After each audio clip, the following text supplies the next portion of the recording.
Guantanamera, Guajira, Guantanamera.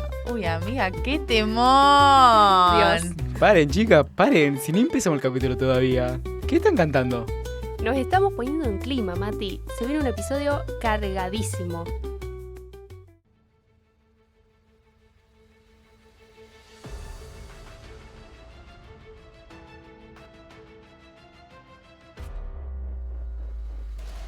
Hola, somos Mati. Pauli. y Juanita. Somos estudiantes de cuarto año de Relaciones Internacionales en la Universidad Nacional de Rosario. Intentamos traer nuestras charlas a un podcast para poder traducir lo que pasa en el mundo. Bienvenidos a Cancillería Paralela, un podcast donde nos gusta hablar de la geopolítica de una manera cercana, sin vueltas, con mucha curiosidad y ganas de analizar el mundo en el que vivimos.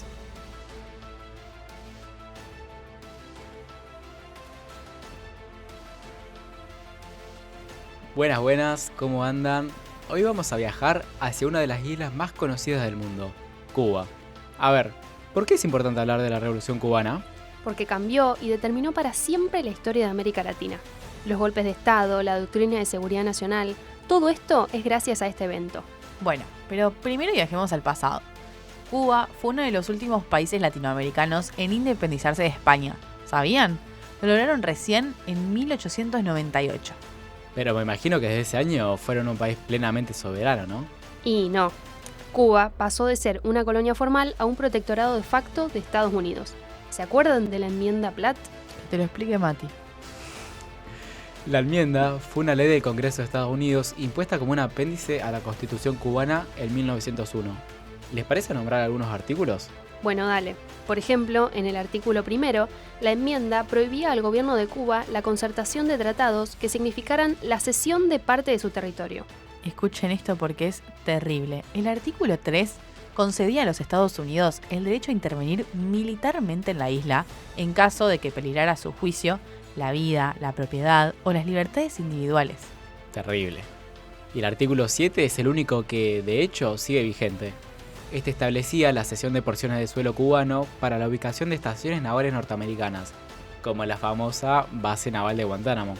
Todo esto y más configuró una soberanía limitada, que alimentó el descontento de las élites intelectuales y los sectores populares cubanos durante décadas. Y con razón, obviamente. Bueno, ya yéndonos un poquito más adentrado del siglo XX, el coronel Fulgencio Batista va a ser electo como presidente. Se presentó en las elecciones al frente de la Coalición Socialista Democrática, la cual incluía al Partido Comunista Cubano.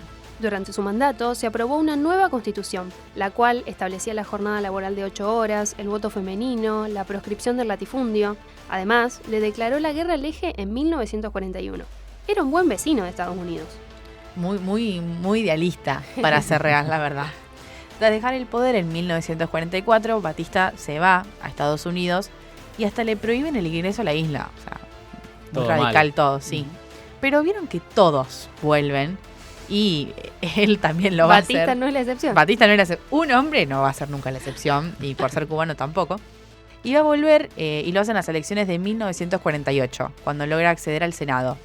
Envalentonado, él va a decir, chau, me presento a las elecciones presidenciales del 52, pero él no sabía que estas no se iban a realizar. Al ver que estaba tercero en las encuestas, el 10 de marzo de 1952, Batista realiza un golpe de Estado. Además, no olvidemos que Batista tenía el apoyo de ciertos sectores políticos del país, como por ejemplo la élite cubana, y una gran influencia dentro de las Fuerzas Armadas. Así es como él se instala nuevamente en el poder, esta vez como un presidente provisional, ponele. A ver, el golpe no fue caracterizado por su violencia, solo hubieron 3 muertos. Además, este fue aceptado por una gran parte de la población.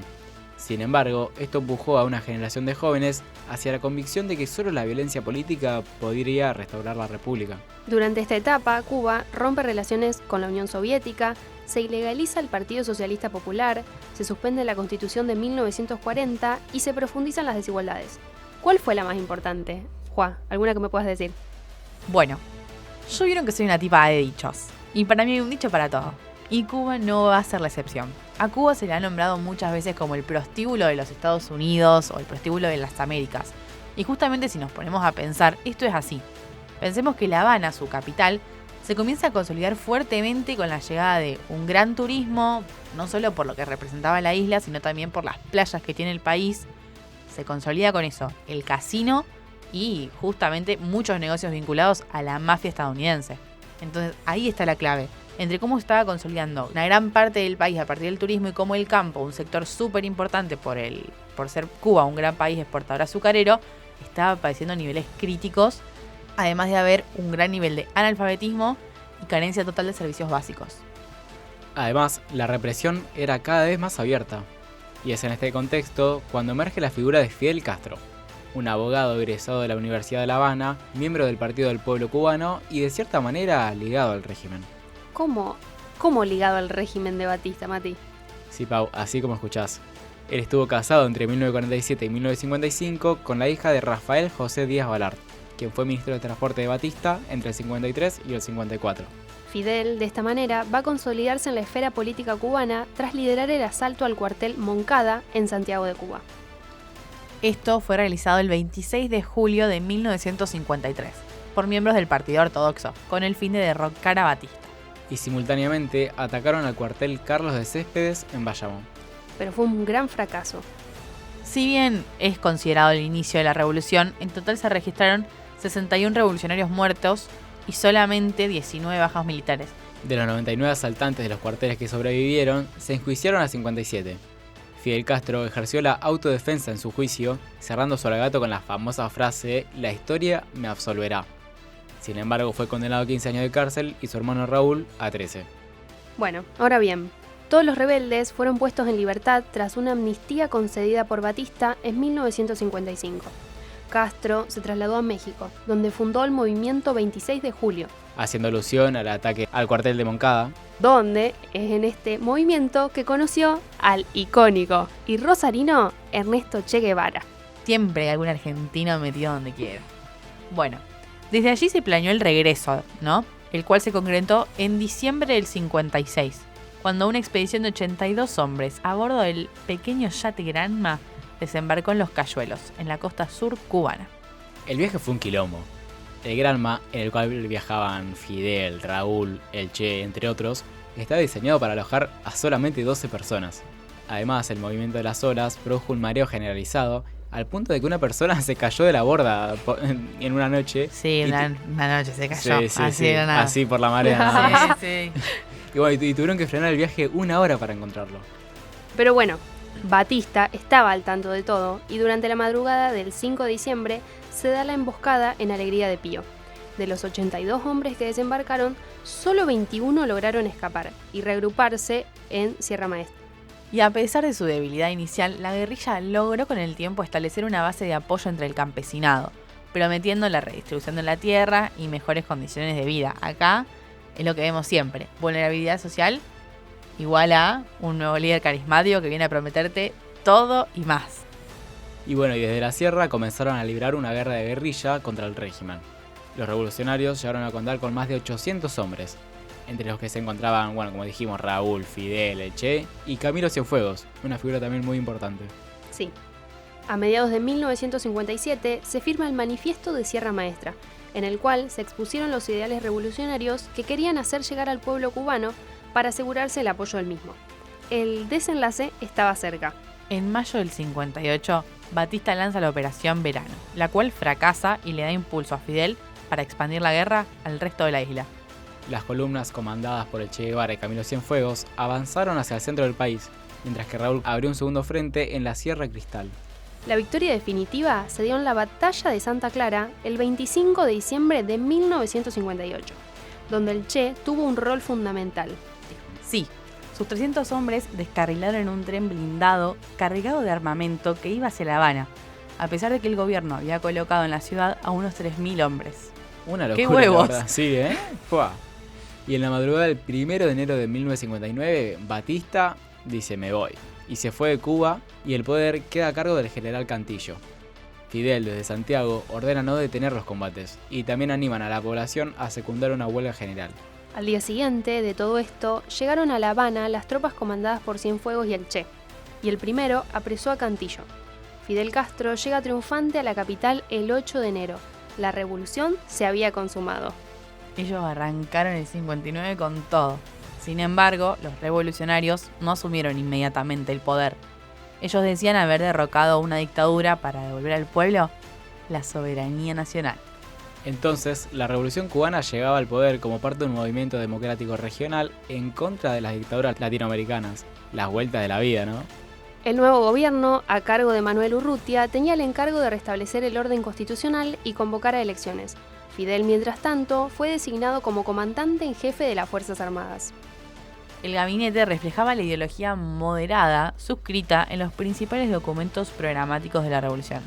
Tenemos el programa de Moncada del 53, la historia Mausolverá del 54 por un lado. Y también los manifiestos del M26J y la Sierra por el otro.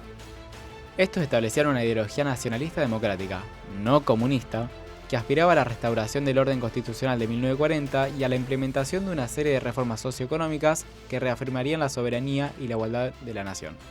Esto se aplicó en la famosa Ley Fundamental de febrero del 59. Esta, además, significó un punto clave para la política en la isla. Para ese entonces, el primer ministro José Miró Cardona había renunciado y Fidel Castro había ocupado su lugar. Pero para aceptar ocupar ese cargo, hizo agregar el artículo 146 a la ley fundamental. Con este se establecía la concentración del poder ejecutivo en el primer ministro, relegando al presidente a un rol simbólico. No era ningún boludo, ¿no? Rarísima esa soberanía nacional y democracia. Sí. Raúl Castro, por su parte, pasó a ser comandante en jefe de las Fuerzas Armadas. Camilo Cienfuegos, otro revolucionario, se ocupó de la disolución de los aparatos represivos del antiguo régimen. Una de las primeras leyes revolucionarias fue la Ley de Alquileres de marzo del 59, que rebajó las rentas. Y adivinen por cuánto. 20. Un poquito más. Un 30, digo. No, chicos. Un 50%. ¡Ah! La mitad. ¡Un montón! Eso hace falta acá. Increíble. Y en abril del 59, Castro viajó a Estados Unidos y países de Latinoamérica. En todos estos viajes, la prensa le preguntó insistentemente si era comunista y si se celebrarían elecciones. Y la respuesta de Castro era siempre la misma. Él siempre decía, no, esta revolución no es comunista, sino humanista. Su revolución no era roja, sino verde olivo. Y las respuestas a la segunda pregunta eran vagas. Comentó que se celebrarían elecciones después de que fueran erradicados el analfabetismo y el desempleo. Bueno, en sentido de lo que dijo Juá, la ley de reforma agraria que se promulgó, lejos de ser comunista, estaba en sintonía con las políticas económicas que recomendaban la ONU, la CEPAL y otros organismos internacionales. Pero al pasar los meses, Urrutia comenzó a sentirse un poquito marginado, arrancó a sentirse excluido de su propio gobierno. Así que decidió incrementar las intervenciones públicas e hizo insistentes declaraciones en contra de la incorporación de ciertos comunistas en el gobierno. Excluido tipo Alberto con Massa, digamos. Capaz que más. Capaz que más, ¿vos sabés? Y es por eso que Fidel decidió golpear a Urrutia y a las corrientes más moderadas del gobierno por medio de la primera crisis ministerial. En esta se destituyó al ministro de Agricultura y otros más, como por ejemplo el de Bienestar Social, por políticos de confianza de Castro. Pero Urrutia no renunciaba, che. No lo soltaba y no soltaba. No. Ante esto, escuchen porque es Fidel, teatrero y revolucionario. Renunció al cargo por supuestas desvanecencias con el presidente y lo acusó de corrupto y de deslealtad. Después de todo ese teatro, el 17 de julio, en el 59, Urrutia renunció, pidió asilo en la Embajada de Venezuela y se fue de Cuba para nunca más volver. Osvaldo Dórticos, político afín a Castro, fue nombrado como nuevo presidente y Fidel volvió a su puesto de primer ministro como si nada hubiese pasado, ¿no? Ahora todo estaba bajo su control. Pero como dijimos antes, los líderes de la revolución seguían insistiendo en que el proyecto revolucionario no era comunista y hasta se consideraban contrarrevolucionario a quien calificara al gobierno de comunista. O sea, se la comieron hasta ellos en un momento. Pero, a la vez, encarcelaban y hasta a veces ejecutaban a todo aquel funcionario que se asumiera públicamente como anticomunista o denunciara la incorporación de comunistas a alguna rama del gobierno. Pónganse de acuerdo, chicos. O comunista o no. Esto lo vivió, por ejemplo, Uber Matos, jefe militar, héroe de la revolución, que renunció a su puesto por su disconformidad ante el creciente número de comunistas en cargos públicos del Estado. Y en Cuba no se jode, ¿eh? No se jode. Fue condenado a 20 años de prisión después de un juicio en el que Fidel, en calidad de testigo, lo acusó de traición, chicos. Teatrero mal. Sí, la verdad. busca cámaras. Sí, él ante todo, traición. No es más mi amigo. Igual Mato zafó, porque el Che y Raúl lo querían ejecutar. Pero Fidel se opuso a eso. Bueno, gracias. Sí, Hay que sí, agradecerle ahí.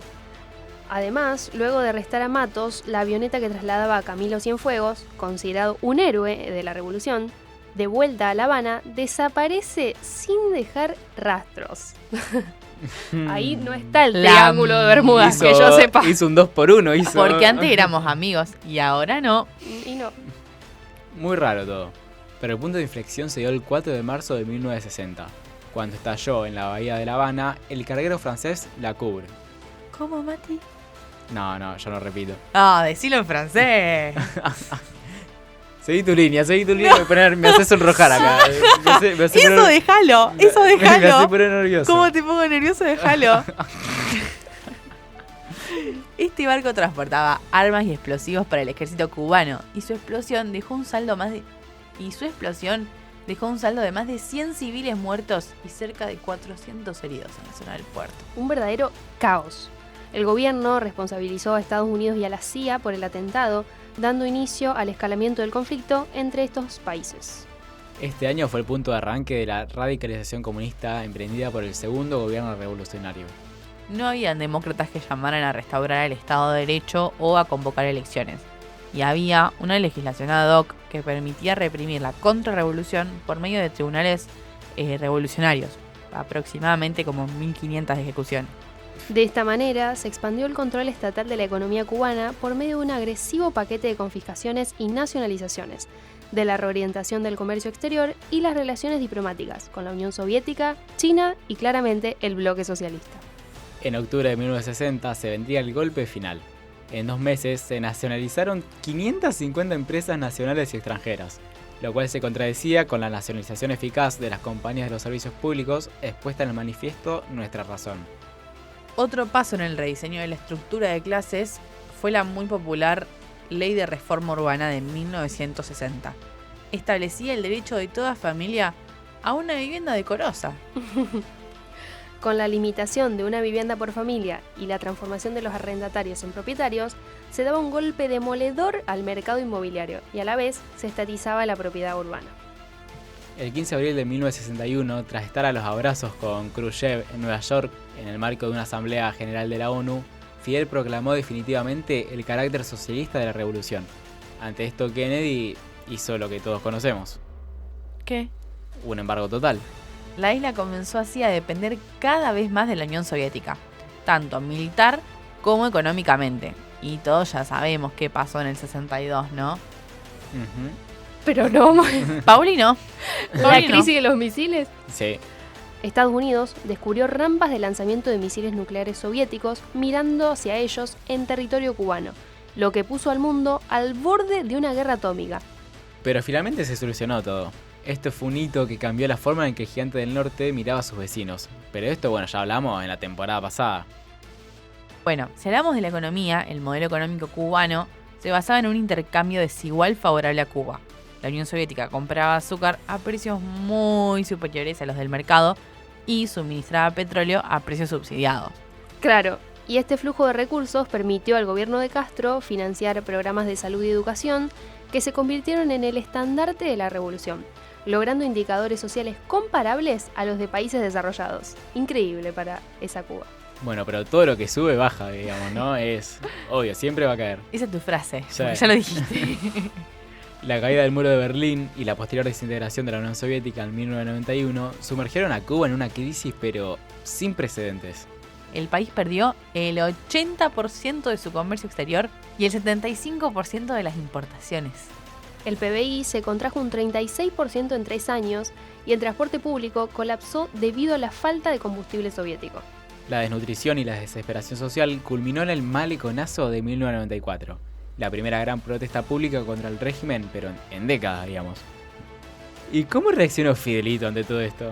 Bueno, él permitió una salida masiva de ciudadanos en balsas hacia Florida, introdujo el peso convertible cubano como dualidad monetaria y legalizó el dólar para captar divisas del turismo y así tratar de evitar el colapso total. Qué comunista capitalista al final, ¿no? Amor, porque él predicaba el comunismo con un Rolex en la mano y una mano en el otro. Y sí. La llegada de Hugo Chávez al poder en Venezuela en 1999 supuso un salvavidas estratégico para la revolución. Ambos líderes forjaron una alianza estratégica. Venezuela suministraba petróleo en condiciones preferenciales, llegando a enviar 98.000 barriles diarios, mientras Cuba aportaba capital humano a través de misiones médicas y asesoría en inteligencia y seguridad. ¿De qué nacionalidad eran los custodios de Maduro, chicos? eran cubanos. Bien, llegó el nuevo siglo y con esto también Fidel lo que buscaba, además de haber tenido el apoyo de Chávez, lo cual ayudó a remontar un poquito la crisis económica, también buscó que el Diego se asentara en el país para poder hacer su limpieza, chicos. Ya me parece que sabemos de qué limpieza hablamos, pero además lo usó como una estrategia para limpiar un poco la imagen del país y decir, miren, el más grande de todos está acá, miren si esta no va a ser una digna nación. De todas maneras, en el 2006 Fidel va a dejar el poder y lo va a suceder su hermano Raúl. Él va a iniciar una serie de reformas que permitieron una mayor apertura al sector privado y eliminaron determinadas prohibiciones. Como por ejemplo el acceso de cubanos a hoteles. El hito diplomático de su mandato fue el restablecimiento de relaciones con Estados Unidos en 2014 bajo el gobierno de Obama. Para ir cerrando el episodio, Fidel muere en 2016 y 2 años más tarde, Miguel Díaz-Canel fue nombrado presidente por la Asamblea Nacional de Cuba, marcando así el inicio de un relevo generacional en la cúpula del poder. Además, es un hecho decir que desde antes de la caída de Maduro la cosa venía mal. Desde aproximadamente 2024, Cuba está en una fase de degradación extrema de sus servicios públicos. La infraestructura eléctrica nacional ha colapsado repetidamente. Los apagones se han convertido en una constante diaria, alcanzando las 20 horas de duración en muchas provincias y provocando al menos 6 apagones totales a nivel nacional en 2025. Hoy, el régimen cubano se enfrenta a una tormenta perfecta. Sin el subsidio soviético de anteayer ni el petróleo venezolano de ayer, la cúpula de La Habana se queda sin cartas que jugar. La pregunta ya no es si el modelo es sostenible, está claro que no es, sino cuánto más puede resistir una estructura que se sostiene sobre el control militar mientras el país se apaga literalmente.